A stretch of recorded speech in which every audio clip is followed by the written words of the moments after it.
বর্ষবরণ প্রোগ্রাম যাতে নিরাপত্তার সাথে নির্বিঘ্নে যেন অনুষ্ঠিত হয়। আমরা সবসময় চেষ্টা করি যাতে কুইক সবাই মুভ করতে পারে, কেউ যেন ঝামেলায় না পড়ে, তাদের সময় নষ্ট না হয়, সময় মতো যেন এসে তারা অনুষ্ঠানে অংশগ্রহণ করতে পারেন। এটা আমরা সবসময় করব।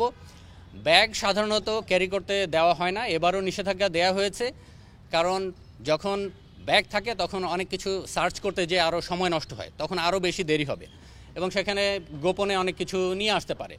তবে এটা হলো সাধারণ একটা নির্দেশনা সবার জন্য। যদি স্পেশাল কোনো কারণে ছোট বাচ্চার জন্য খাবার নিয়ে আসা, স্পেশাল কোনো কারণে প্রয়োজন হলে অবশ্যই যেখানে তল্লাশি করা হয় সেখানে বিশেষ বিবেচনা করবে।